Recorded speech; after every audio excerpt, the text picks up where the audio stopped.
저도 그 영상을 보고 한번 해봤는데 뼈를 수술하는 사람 입장에서 봤을 때는 그렇게 효과적이지는 않을 것 같아요.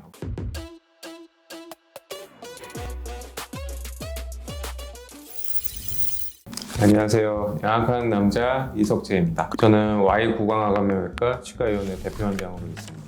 오늘은 무턱에 대해서 좀 알아보도록 할게요. 무턱은 말씀하신 대로 턱이 없다라는 뜻이거든요.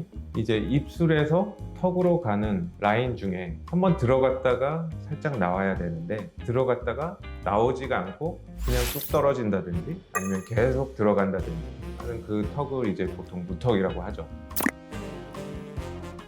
제가 봤을 때는 특별한 원인은 없는 것 같아요. 제일 큰 거는 아무래도 유전적인 영향이 제일 클 수가 있고요. 턱을 베는 습관이나 뭐 다른 안 좋은 습관이 영향을 줄 수 있다고는 하지만 제가 봤을 때 그렇게 크게 영향을 주지는 않는 것 같습니다. 거의 선천적인 경우가 많은 것 같아요.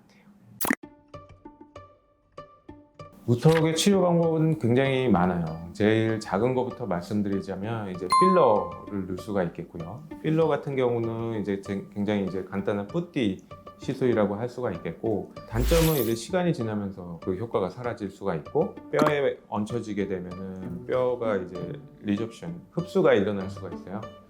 그 다음으로 생각해 볼 수 있는 거는 이제 보형물입니다. 보형물은 이제 보통 실리콘으로 된 재질로 된 보형물을 사용하는데, 그것도 마찬가지로 이제 뼈 위에다가 이제 얹어 놓는 거죠. 근데 그것도 이제 시간이 지나면은 뼈를 침식을 시켜요. 점점 나온 효과가 점점 없어지면서 그 뼈에 이제 계단지는 현상이 이제 생기게 됩니다. 그래서 단기적으로는 효과가 있지만 장기적으로는 당연히 효과가 좋지 않고 우리 몸에 이물질로서 반응을 할 수가 있다는 거죠. 가장 좋은 거는 사실 뼈를 절골을 해서 뼈 자체를 앞으로 꺼내는 방법이에요. 6개월 정도 지나면은 거의 수술 전과 같이 되거든요. 그러면은 뭐 이물감이나 뼈를 흡수시키는 그런 작용도 없고 거의 영구적인 효과라고 볼 수가 있겠죠.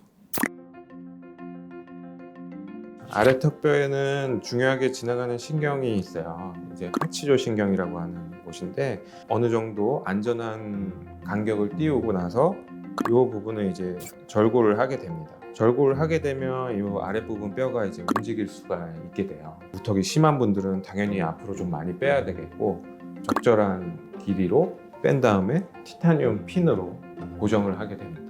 이 티타늄 핀은 나중에 제거를 하셔도 되고 안 하셔도 크게 문제는 없습니다.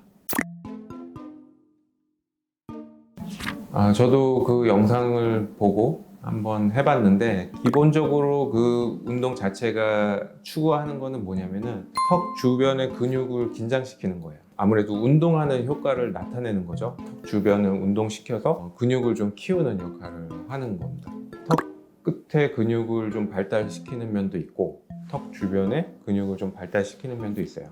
장단점이 있겠죠. 아무래도 근육이 긴장되다 보니까 쉽게 피로해지고 통증이 나타날 수가 있고, 대신에 이제 약간 근육이 커지니까 무턱이 조금 개선될 수는 있을 것 같은데, 제가 이제 뼈를 수술하는 사람 입장에서 봤을 때는 그렇게 효과적이지는 않을 것 같아요. 그리고 항상 긴장이 되어 있기 때문에 이렇게 힘을 주게 되고, 그렇게 되면 오히려 호두주름처럼 이렇게 자글자글한 모양이 이제 생길 수가 있기 때문에 자연스러운 무턱 개선의 효과는 좀 어려울 것 같습니다. 네, 오늘 이석재의 양악생활은 여기까지입니다. 궁금한 점은 댓글로 달아주시고 다음번 영상으로 다시 찾아뵙도록 하겠습니다. 감사합니다.